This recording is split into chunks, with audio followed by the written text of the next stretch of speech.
Welcome back to Sneha audio novel YouTube channel. ஆதித்யனின் ஆயுள் கைதியவள் ஸ்டோரியோட எபிசோட் 2 பார்க்கலாம் வாங்க. சீறி பாய்ந்த அந்த வெளிநாட்டு கார் பிரம்மாண்டமான வீட்டிற்கு முன் வந்து நின்றது. அதிலிருந்து வேகமாக இறங்கி வீட்டிற்குள் நுழைந்தான் ஆதித்யதேவ். காரில் இருந்து இறங்கி தயங்கியபடியே நின்று கொண்டிருந்தாள் மதுரா. அவளை அந்த வீட்டில் இருப்பவர்கள் யாருமே வா என்று அழைக்கவில்லை.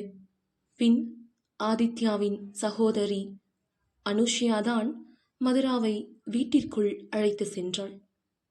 அங்கு சென்ற பிறகுதான் தெரிகிறது இவர்கள் எப்படிப்பட்டவர்கள் என்று. மேலே ஆதித்யாவின் அறையுள் இருந்து பல பொருட்கள் உடையும் சத்தம் வீடு முழுக்க கேட்டுக்கொண்டிருந்தது. யாரும் அங்கு பேசவில்லை. அவளை சென்று சமாதானப்படுத்தவும் முயற்சி செய்யவில்லை. எனக்கு மட்டும் ஏன் இந்த நிலைமை? நான் ஆசைப்பட்டது ஒரு சின்ன அழகான வாழ்க்கை தானே. என்னடா இது? நான் ஏதோ இவங்க கிட்ட என்ன கல்யாணம் பண்ணிக்க சொன்ன மாதிரி இப்படி நடந்துக்கிறாங்க. இவங்க தானே என்கிட்ட கேட்டாங்க என்று மனதிற்குள் புலம்பினாள் மதுரா. அவளை அந்த வீட்டில் இருப்பவர்கள் யாரும் வா என்று அழைக்கவில்லை.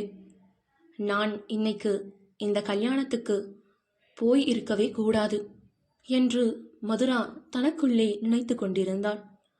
அப்பொழுது அங்கு வந்த ஆதித்யாவின் அம்மா, மதுரா, உனக்கு அனுஷா கெஸ்ட் ரூம் காட்டுவா, அங்கே போய் ரெஸ்ட் எடுத்துக்கோ.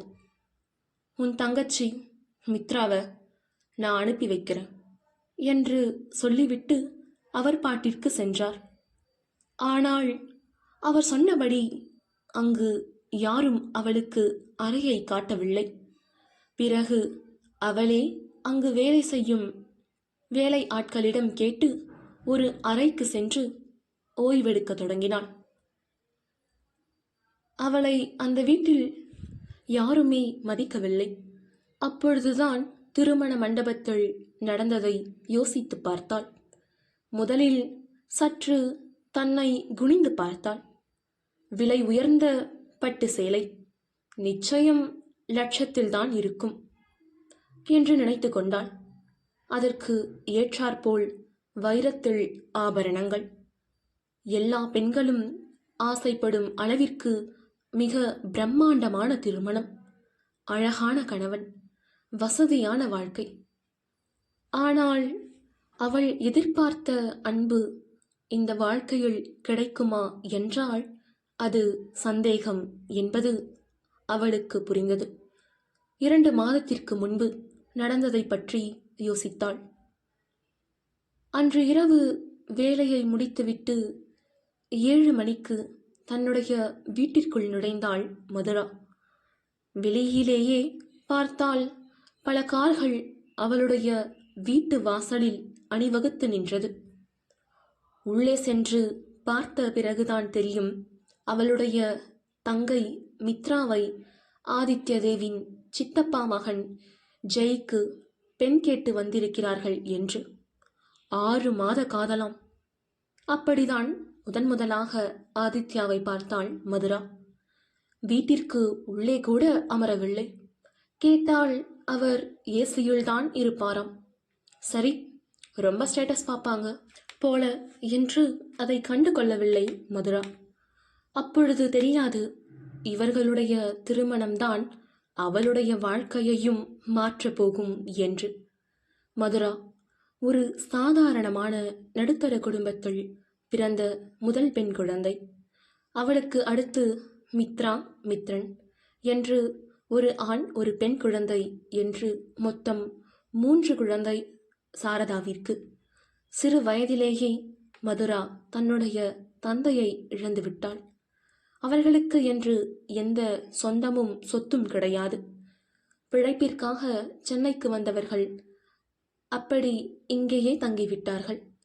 பல போராட்டங்களை கடந்துதான் மதுரா ஒரு பேங்கில் கேஷியராக பணிபுரிந்து வருகிறாள்.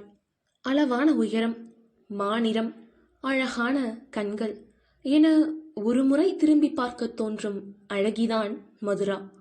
அவளுடைய சம்பாத்தியத்தில்தான் மித்ராவும் மித்ரனும் கல்லூரி படிப்பை முடித்தனர். அதன் பிறகு அவர்களுடைய வாழ்க்கையில் அவ்வளவு கஷ்டம் கிடையாது. மித்ராவும் ஒரு ஐடி கம்பெனியில் வேலை செய்து வந்தாள். அப்படிதான் மித்ராவிற்கு ஏசிபி ஜெய் பழக்கம். அது காதலாக மாறி இன்று திருமண பேச்சு வரை வந்திருக்கிறது. அப்பொழுது எதுவும் தோன்றவில்லை. அவர்களாக வந்தார்கள், மித்ராவை பெண் கேட்டார்கள், திருமணத்தை தாங்களே செய்து கொள்வதாக சொன்னார்கள். அவ்வளவுதான். திருமண நாளும் நிச்சயிக்கப்பட்டது. இதற்கிடையில்தான் ஆதித்ய தேவின் திருமணத்திற்காக மித்ராவின் வீட்டில் அழைப்பு வைக்கப்பட்டது. இதோ திருமண நாளும் வந்துவிட்டது. அம்மா, இந்த ட்ரெஸ் அழகா இருக்கா? நீங்க இன்னும் கிளம்பலையா? என்ன பார்த்துட்டு இருக்கீங்க என்று மித்ரா கேட்க, மித்ரா, நான் வரல. உன்னுடைய கல்யாணத்துக்கு நிறைய வேலை இருக்கு. அதனால நீ மதுராவை கூட்டிட்டு போ. அப்படி இல்லைனா மித்ரனை கூட்டிட்டு போ என்றார் சாரதா. ஐயோ, மித்ரனா? அவன் ஃப்ரெண்ட்ஸ் கூட வெளியே போயிருக்கான். மதுரா வெளியே வரமாட்டா. நீங்களே மதுராவை என் கூட அனுப்பி வைங்கம்மா ப்ளீஸ். ஃபங்க்ஷனுக்கு வேற டைம் ஆகுது என்று மித்ரா புலம்ப ஆரம்பிக்க, இருடி நான் சொல்கிறேன் என்று கூறிய சாரதா, மதுரா, மதுரா என்று அழைத்தார். என்னம்மா, ஏன் இப்படி கூப்பிடுறீங்க என்று வெளியே வந்த மதுரா அன்னையை பார்த்து நிற்க, மித்ரா கூட ஜெய் வீட்டு கல்யாணத்துக்கு போயிட்டு வா என்றார் சாரதா. நான் வரலம்மா, மித்ரனை கூட்டிட்டு போயிட்டு வர சொல்லுங்க என்றாள் மதுரா. எனக்கு ஒரு நாள் தாம்மா லீவு, ஸோ நான் வரல என்றாள். அது இல்லடி, கல்யாணத்தை வச்சுட்டு எப்படி கல்யாணம் ஆக போகிற பொண்ணை தனியாக வெளியே அனுப்புறது? அதனால் நீ கூட போயிட்டு வா. ஒரு நாளில் ஒன்றும் ஆகாது.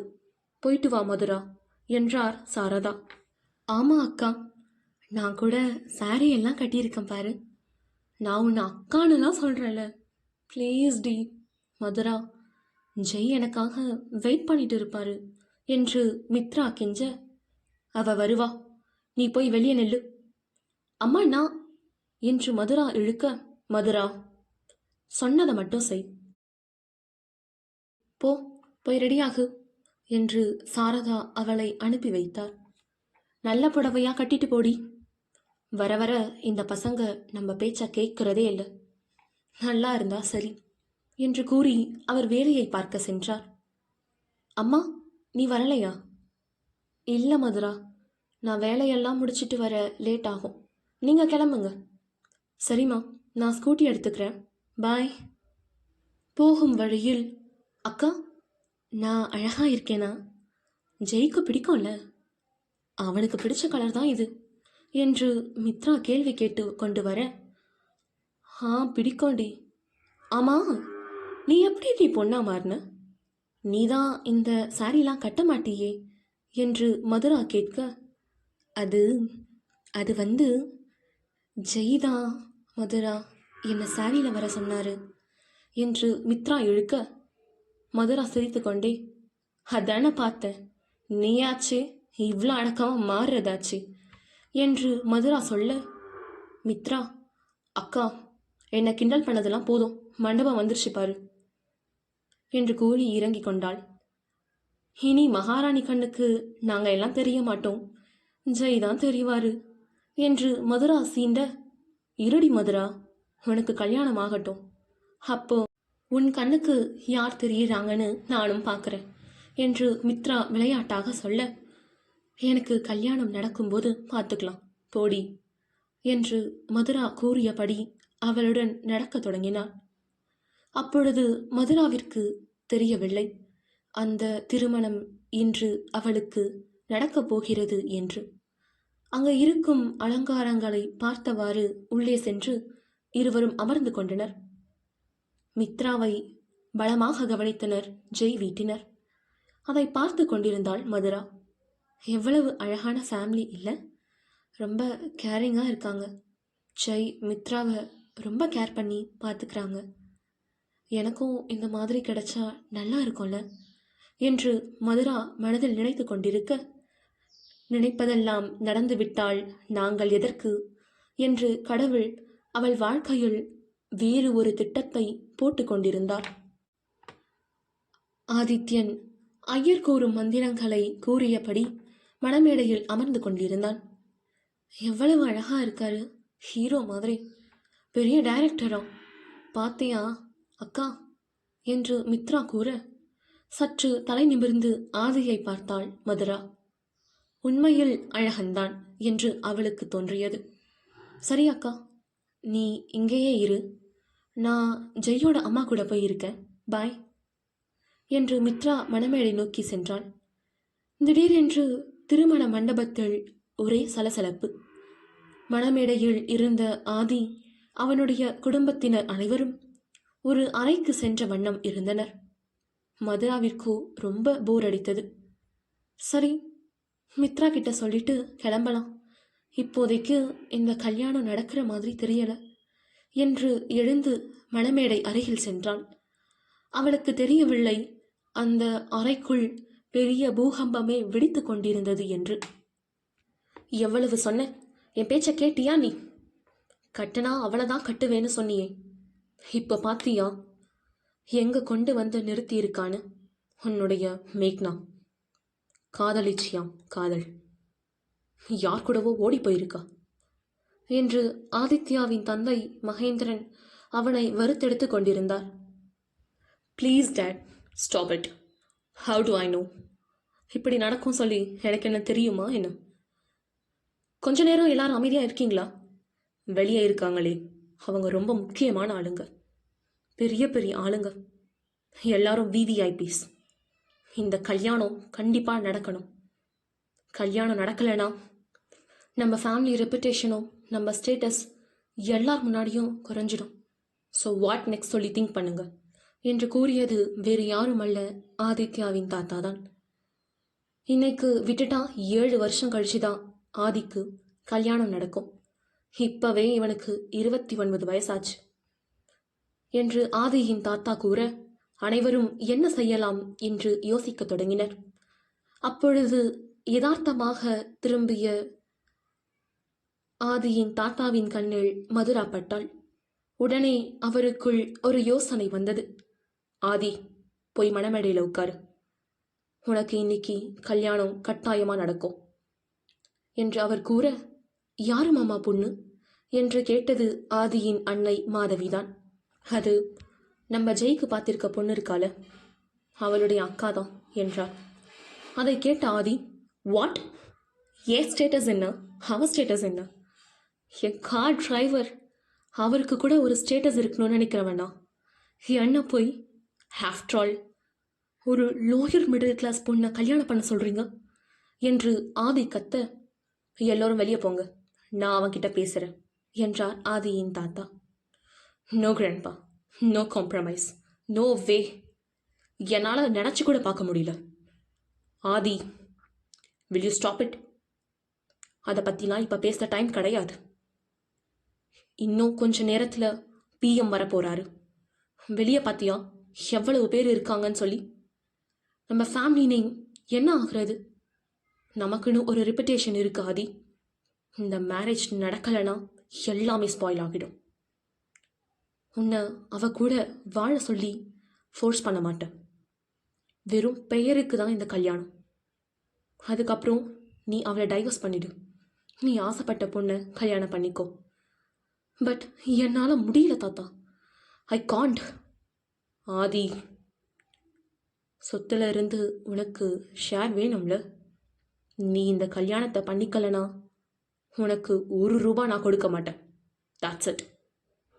I know you will understand every thing.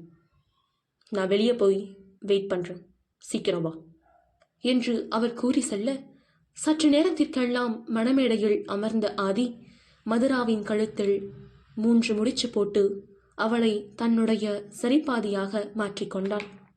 ஆனால் அங்கு மதுராவிடம் எந்த சம்மதமும் கேட்கவில்லை. ஆதியிடம் பேசிவிட்டு வெளியே வந்த தாத்தா ஜெய்யை அழைத்து, மித்ராவின் அன்னையை உடனே அழைத்து வர சொன்னார். வந்த மித்ராவின் அன்னை சாரதாவிடம், எங்கள் வீட்டு பையனுக்கு பார்த்த பொண்ணு இந்த கல்யாணத்தில் இருந்து ஓடி போயிட்டா. உங்களுக்கே தெரியும்ல நாங்கள் எவ்வளோ கௌரவமான குடும்பம் சொல்லி. இந்த கல்யாணம் உடனே நடக்கணும். ஸோ உங்கள் பொண்ணு மதுராவை என் பேரன் ஆதிக்கு நீங்கள் தரணும். தருவீங்கன்னு நம்புகிறேன். இது முடிஞ்சதுக்கு அப்புறம் ஜெய் மித்ராவோட கல்யாணத்தை பற்றி நம்ம யோசிக்கலாம் என்று மிரட்டும் வகையில் கூறினார் ஆதியின் தாத்தா. எங்கள் ஸ்டேட்டஸ்க்கு நாங்கள் உங்கள் வீட்டு பொண்ணை எடுக்கிறதே பெரிய விஷயம். இதில் என்ன இவ்வளவு யோசனை என்று கூறியது வேறு யாருமல்ல மாதவிதான். சாரதாவிற்கு என்ன செய்வது என்று தெரியவில்லை.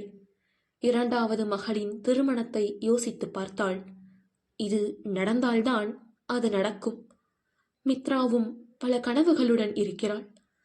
அவளுடைய திருமணத்தை எண்ணி, அது மட்டும் கிடையாது, நாங்கள் ஆசைப்பட்டா கூட இந்த அளவுக்கு ஒரு பெரிய சம்பந்தம் என் பொண்ணுங்களுக்கு கிடைக்கவே கிடைக்காது என்று நினைத்த சாரதா ஆதியின் குடும்பத்திடம் மதுராவை கொடுக்க சம்மதம் தெரிவித்தார். என் பொண்ணை நான் சம்மதிக்க வைக்கிறேன், நீங்க எல்லா ஏற்பாட்டையும் பாருங்க என்று கூறிய சாரதா மதுராவிடம் சென்றார். அதுவரை அங்கு நடந்ததை கேட்டுக்கொண்டிருந்த மதுரா அவள் அன்னையை கலக்கத்துடன் பார்த்தாள். அம்மா, எனக்கு இது வேண்டாம். அவங்க பேசுறதுலேயே தெரியலையா அவங்க எவ்வளவு திமிரு பிடிச்சவங்கன்னு? நான் அங்க நிம்மதியா இருக்க மாட்டேமா, ப்ளீஸ் என்று மதுரா கூற, இல்லை மது, நம்ம தேடினா கூட இந்த அளவுக்கு ஒரு நல்ல சம்பந்தம் உனக்கு கிடைக்காது. கடவுளா பார்த்து கொடுத்திருக்காரு. கல்யாணம் பண்ணிக்கோ மதுரா. முடியாதுமா, என்னால முடியாது என்று மதுரா கூற, உங்க அப்பா இல்லாம உங்களை எவ்வளவு கஷ்டப்பட்டு வளர்த்தேன் தெரியுமா? நல்ல சம்பந்தம் மதுரா. உன் கல்யாணம் நடந்தாதான் உன் தங்கச்சிக்கும் கல்யாணம் நடக்கும். அவளை பத்தி யோசிச்சு பார்த்தியா? எப்பவுமே சுயநலமா இருக்காத மதுரா. நான் உன்கிட்ட கெஞ்சி கேட்குறேன், இந்த கல்யாணத்தை பண்ணிக்கோ என்று கூறிவிட்டு சென்றார் சாரதா. அவர் சென்றதும் அங்கு வந்த மித்ரா, அக்கா ப்ளீஸ், எனக்கு ஜெய் ரொம்ப பிடிக்கும், உனக்கும் தெரியும்ல, இந்த கல்யாணத்தை பண்ணிக்கோ, சுயநலமா இருக்காத ப்ளீஸ். ஆதி மாமா தான் யோசிக்கணும் உன்னை கல்யாணம் பண்ணிக்க. அவங்க ஸ்டேட்டஸ் முன்னாடி நம்ம ஒன்றுமே இல்லடி. ரொம்ப பண்ணாத ப்ளீஸ், கல்யாணம் பண்ணிக்கோ மதுரா என்று மித்ரா சொல்லிவிட்டு செல்ல பேச்சற்று நின்றாள் மதுரா. தனக்குள்ளேயே ஏதோ யோசித்து, சரி, நமக்காக இல்லைன்னா கூட இவங்களுக்காக கல்யாணம் பண்ணிக்கணும். நல்ல லைஃப் கடவுளாக கொடுக்குறாருன்னு அம்மா சொன்னாங்கன்னு. அவரை பார்த்தாலும் கோவக்காரர் மாதிரி தெரியலை. அவர் ரொம்ப அன்பாக இருப்பார் போல. சரி, கல்யாணம் பண்ணிக்கலாம் என்று முடிவு எடுத்தவளாக திருமணத்திற்கு சம்மதம் தெரிவித்து இப்பொழுது ஆதித்ய தேவின் மனைவியாக அவனுடைய வீட்டில் நிம்மதியாக அமர்ந்து கொண்டிருக்கிறாள். அவளுக்கு யார் கூறுவது அவள் வாழ்வின் நிம்மதி அடியோடு துடைக்கப்பட்டு விட்டது என்று? அன்பு என்றால் என்ன விலை என்று கேட்பவன்தான் அவள் கணவன் ஆதித்ய தேவ் என்றும். சரி, மதுராவை ஆதி ஏத்துக்கிட்டானா இல்லையான்னு அடுத்த பாகத்துல பார்க்கலாம். அதுவரை உங்களிடமிருந்து விடைபெறுவது ஆர்ஜி ஸ்னேகா. மறக்காம ஸ்னேகா ஆடியோ நாவல் யூடியூப் சேனலை சப்ஸ்கிரைப் பண்ணிடுங்க. லைக் பண்ணுங்க, ஷேர் பண்ணுங்க, கமெண்ட் பாக்ஸில் உங்களுடைய கமெண்ட்டை பதிவு பண்ணுங்க. நன்றி.